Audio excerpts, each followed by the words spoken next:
time down the supply chain. And it's the unwinding afterwards, right? Even if the strike was pulled off today, things presumably are already in the wrong place, containers in the wrong place, ships in the wrong place. Absolutely. It takes quite a bit of time for it to adjust and normalize. And usually by that time, there's some other event that happens that's not anticipated. What's your sense of, what the numbers talk to you about the impact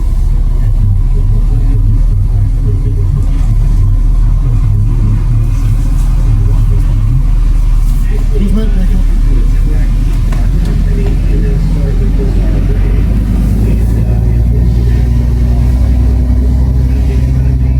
All these good, yeah, exactly. But I don't like making our money that way. I mean, it's not good for the economy, and ultimately, if it's not good for the economy, it's not going to be good for anybody. So quite a bit of different impact overall then for our business. But I think depending on how long it goes, and again, it's happening at a pretty bad time because we're just getting ready for the Christmas season where a lot of retailers do the majority of their business. I think it can be pretty detrimental, and I'm sure it's going to get politicized because it's happening a month before the U.S. election. So there are lots of dimensions to it that are non-trivial. Absolutely. A couple of those absolutely white-hot political issues here at the moment. And the sort of brand new government here in the UK, and they feel them really big priorities. How important is good planning, in-depth planning research? It is vital. I can't emphasize it more. I'm very encouraged by what the new government has been talking about.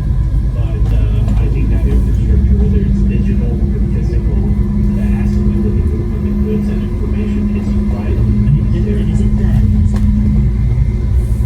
I would say that planning generally in the UK is difficult, and it's very difficult to bring land into employment, generating jobs.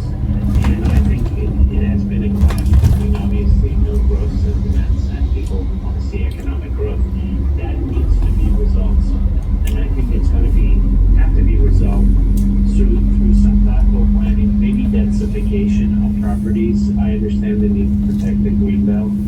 We're actually very committed to sustainability and those kinds of practices, but it can't be, the dial can't be turned all the way to one direction. It needs to be a balance. Just contextualize that for us. When you say the UK, I mean, put it in context of work all around the world. What is difficult here that is not happening in other places?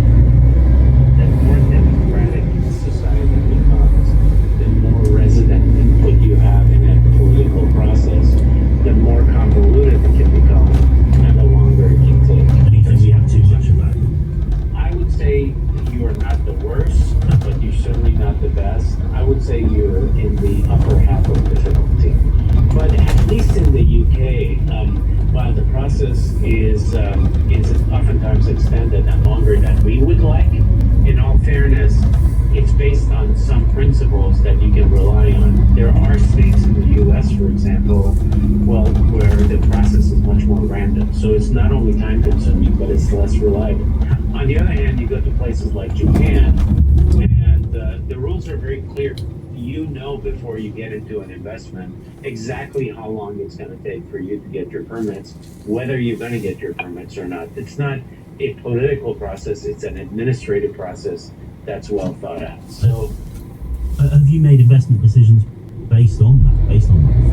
Absolutely. Time is money, and investing capital ahead of these entitlements and permits is a risky proposition, and the last thing you want to do is invest a lot of capital hoping to get some kind of permission to build and make commitments to customers to deliver space and then not be able to. So yes, that's an important consideration. So what would you be saying when you meet the government later to try and address that, centralise all that for itself? Well, you used the key word, which is that these are oftentimes local decisions, and these local decisions often come down to very small municipalities or jurisdictions that have their own quirks and resident input and process. So to bring some uniformity to that. Doesn't mean hijacking the process in any way, but bringing some uniformity and certainty to that process, I think can be very helpful for attracting capital from elsewhere and domestically, and for building this out. Look, at the end of the day, you want your package delivered this afternoon, okay? And without having logistic facilities, that can't happen. We can't simply call up Star Trek and beam these packages to your home. So that infrastructure needs to get built. So something has to give. Either customers need to become a lot more patient with respect to their consumables and the like, and shopping and activities like that can become a lot less convenient and more expensive, or they have to make some compromises around planning issues. Doesn't mean that you have to destroy the environment in the process. You can mitigate a lot of those impacts. I suppose people would argue, though, is that all I get? Why should I have a huge one of these centres built on a nice green bit of land near me so that someone living in a city can have their parcels delivered every day? No, maybe you don't want to build because you don't want your parcels delivered. I think this narrative that this is one group making sacrifices for the other group is just not right. And actually, smart companies put their facilities where their consumers are, and distance is money. So no, this model of putting it way out in the middle of nowhere and then delivering it into the cities, that's kind of an old way of looking at this. Companies that are a lot more sophisticated. Hamid Moghadam, founder and chief executive of Prologis, thanks so much for your time. Thank you. The Ministry of Housing, Communities and Local Government are responsible for planning policy in England, and they acknowledge that the planning regime acts as a brake on economic growth, which is why they said a start has already been made on pro-growth change to the planning framework, including new legislation for planning and infrastructure. Let's turn to the financial markets and see what's moving those this morning. Rachel Winter, partner and investment manager at Killick & Co. is with us. Morning, Rachel. Morning, Will. Something that has done a lot in recent months has been US jobs figures. We had some more of them late last night, and they didn't move the markets quite as dramatically as we wanted. No, they were quite mixed, but overall not too bad. So we had data on job openings. There were more job openings, so that suggests that companies are more confident hiring, which is good to see. However, less hirings actually took place, and that perhaps implies that companies are struggling to find the employees that they want. One thing we did see was that the number of people who are quitting their jobs on a voluntary basis is at its lowest level since 2020. And that perhaps implies that people are feeling a little bit unconfident in the US economy, and they're perhaps worried about being able to find a new job if they quit their current one. So quite mixed figures, no big impact on the market overall. More food for thought for the US Central Bank, the Federal Reserve, on exactly what you were talking about there, because that's what it's trying to avoid with this new cutting of interest rate regime that seems to be going on through the autumn. Yes, and I think the fact that these figures are quite mixed is probably quite good. We don't want really weak figures because that would raise concerns about the US economy as a whole. But on the other hand, we don't want the figures to be too good, because if that's the case, then the Federal Reserve is less likely to cut interest rates. So I would say for someone who wants lower interest rates, these figures were pretty perfect. In terms of lower interest rates, we saw interesting news from the Eurozone yesterday. Inflation ticking down, still there too. Yeah, so that's actually come in below the target rate of 2%. So in the short term, I don't think it's bad news. I think it does show that the cost of living will be coming down. However, longer term, if we do have consistent inflation below the target rate, that implies a lack of demand in the economy, and that's not good news for economic growth. So it's something to keep a very close eye on there. Yeah, and something we're going to keep a close eye on too is going to be the price of oil. As we've been talking about what's going on in the Middle East a lot on the programme. It shot up yesterday, the price of Brent crude, in anticipation of that missile strike. It's tapped back this morning. Yes, and actually it's quite remarkable how little it has moved over the last month. So normally you would expect oil to rise when there is tension in the Middle East. We've seen a little bit of that over the last month, but not as much as you might expect. So oil has come up from below $70 at the start of September to just under $75 today. So not a huge move really. But if we bear in mind that oil was over $120 in 2022 when Russia invaded Ukraine, it's still got a long way to go until it gets up to that level. Rachel Winter from Killick & Co. Thanks so much for your time. Well, thank you to you. It's 29 minutes past 6. Let's get the latest on the sport. McCarthy. Thank you very much. Good morning. There were important wins for Arsenal and Manchester City in the Champions League. Celtic, though, lost. We'll start with the positives. Arsenal secured their first victory in the new Champions League format, defeating French champions Paris Saint-Germain 2-0 at Emirates Stadium. It was a satisfying result for the Arsenal manager Mikel Arteta. Players feel direction and they believe in what we do is a great sign. It's a line to be really happy because we play one of the best teams in the world for sure, and to be able to perform and win in the way that we did, I think it's a really good sign for the team. Manchester City had a comfortable first Champions League win of the season, beating Slovan Bratislava 4-0. The City boss Pep Guardiola had particular praise for Phil Foden, who scored and got an assist. You don't have to shoot. You have to make a simple pass to the sides, and Phil can do it.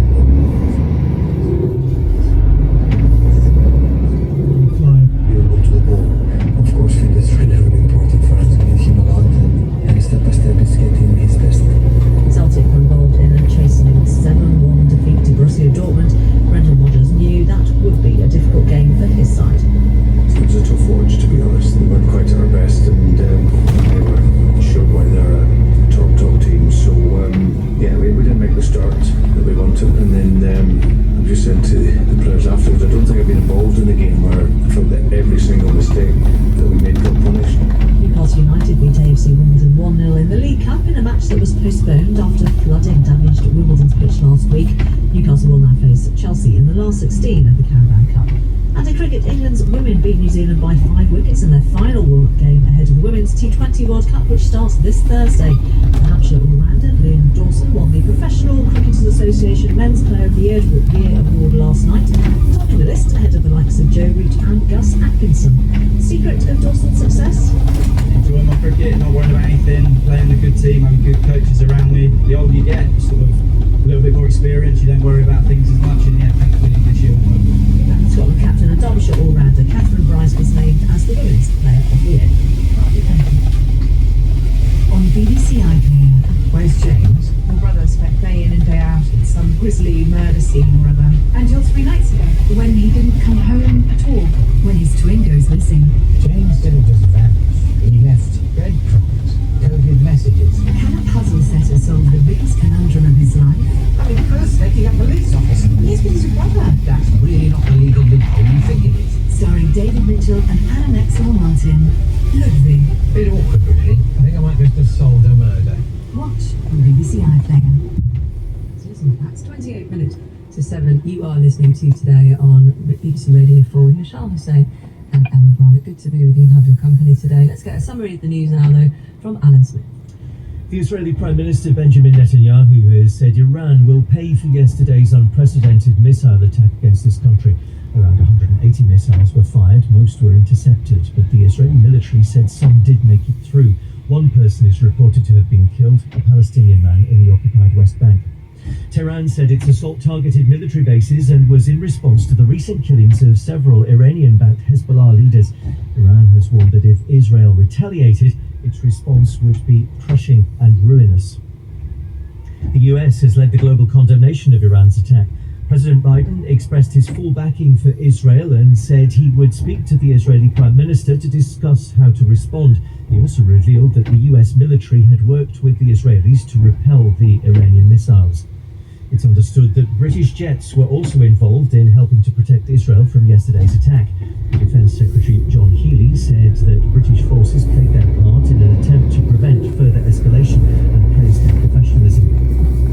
There have been more Israeli airstrikes overnight in the Lebanese capital Beirut. In the south of the country, the Iranian-backed Hezbollah claimed it had clashed with Israeli forces in the town of Anaseh and had forced them to retreat. The claim has not been verified.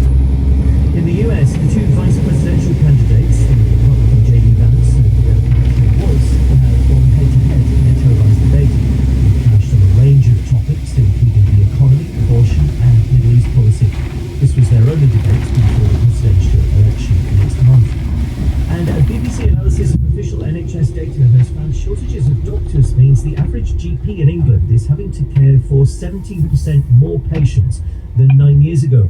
The results show that for every permanent GP, there are more than 2,300 patients. The government has promised to train more doctors. Alan, thank you very much. It is nearly 25 to 7. This is a morning again of serious questions about where the conflict in the Middle East is heading. After nearly 200 Iranian missiles fired at Israel, more Israeli strikes on Lebanon, and already a widespread impact on air travel with many flights across the wider region affected. Yolande Nell, our correspondent, joins us from Jerusalem. Tell us first, Yolande, about last night. in Israel about the effect of the news of these incoming Iranian missiles and what's clear this morning in terms of damage and casualties? Yes, I mean, this was the second Iranian air attack on Israel in less than 6 months, but last time, back in April, we had several days' notice. There were these sort of slower drones and cruise missiles that were launched, and even the Israeli TV channels were doing a countdown to their arrival. This time, there were about 180 ballistic missiles that took 12 minutes to reach here. There were warnings ahead of time, but this was much more alarming for people. You could hear rocket sirens that were going off. Many people in Israel have this app on their phone that gives the alerts of incoming rocket fire. Many Palestinians will also download that as well, and that was just pinging constantly. So about 7:30 of the evening local time, many people like me would have been inside a bomb shelter. People have them in their homes. Some people go to public ones, or they just go to the nearest safe place. They're trying to sort of reassure children that everything is going to be okay. Well, you can hear the thuds outside of interceptions, and that was the case over Jerusalem and over Tel Aviv as well, Israel's big cities. And following the news constantly to sort of see whether it was safe to leave. It was also becoming quickly apparent from some of the responses from Israeli officials that this was being taken extremely seriously. Some describing that attack as being an Iranian declaration of war. This morning, the images shown from a schoolyard in Hadera in the centre of the country, big crater outside, the craters where there have been some hits close to the beach in Tel Aviv, near a cinema complex. People feel very on edge going into the Jewish New Year holiday. Thanks very much. 24 minutes to 7. Well, President Joe Biden has said the United States is fully supportive of Israel after Iran's missile attacks. And speaking to reporters at the White House, Mr. Biden revealed that the US military had worked with the Israeli military to repel the Iranian attack. At my direction, the United States military actively supported the defense of Israel, and we're still assessing the impact. But based on what we know now, the attack appears to have been defeated and ineffective. And this is testament to the military capability and the U.S. military. I'm also a testament to intensive planning between the United States and Israel to anticipate and defend against the crazy attack against Israel. Make no mistake, the United States is fully supporting Israel.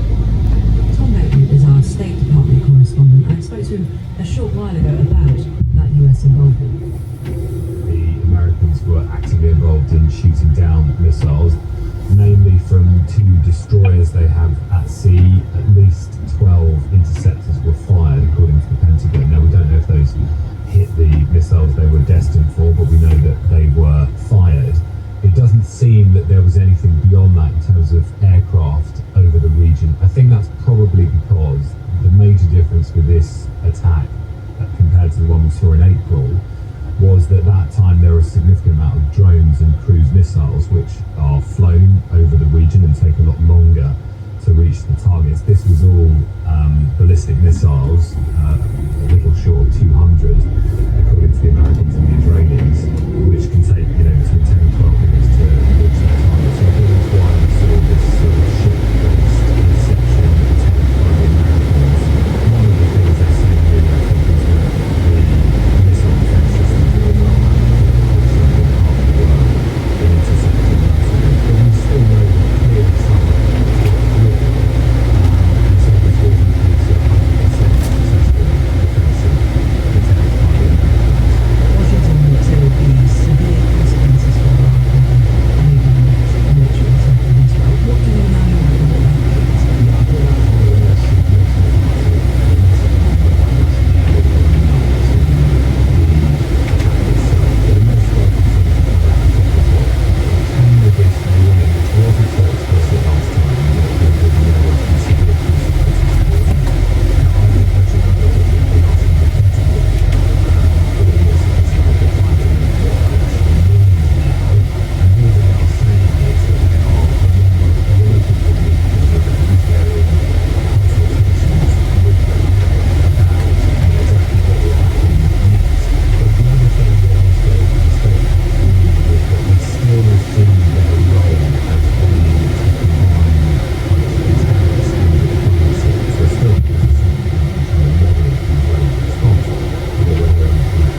Well, here, shortly after the Iranian attack began last night, the Prime Minister spoke from Downing Street. My message very clearly tonight is to condemn this attack by Iran, to recognise in clear terms Israel's right to security and to defend herself. And I say that in absolutely clear terms. Obviously, I think all parties are concerned to ensure this doesn't spiral into a much bigger conflict. But on the principle of Israel's right to self-defense, very, very important. And Henry Zephyr, our chief political correspondent, joining us now. Did the UK play a role militarily in defending Israel last night? Yes, but we don't know much more than that. Late last night, a couple of hours after that statement from Keir Starmer, John Healey, the Defence Secretary, put out a statement saying British forces have played their part in attempts to prevent further escalation in the Middle East. I want to thank all British personnel involved in the operation for their courage and professionalism. Now, it is our understanding, obviously, that UK jets were involved in some way yesterday as they were in April when Iran last fired missiles at Israel. Beyond that, we don't know. I do know that John Healey is moving at Orient at the British Air Force base in Cyprus, meeting British personnel, including issuing British personnel who might now be involved in the evacuation process. Which was supposed to happen today, or is scheduled to happen today. At least this was the day that was given for the charter flight that the government was putting on. There's clearly been a significant impact on airspace closure and air travel more widely. Do you know if that flight's going ahead? I don't know. It's a very good question. We were talking yesterday, weren't we, about the UK government chartering a commercial plane to evacuate British citizens who wish to leave from them. BBC Flash reported yesterday that some people who had attempted to get on that flight were saying that they hadn't received confirmation or details of their place on the flight from the government.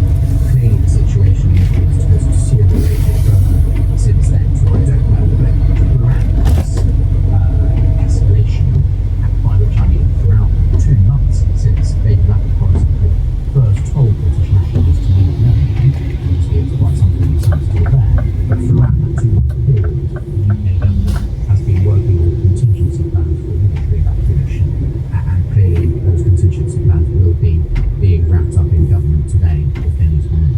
Meanwhile, you're still at the Conservative Party conference in Birmingham, where this is a key morning, isn't it, for the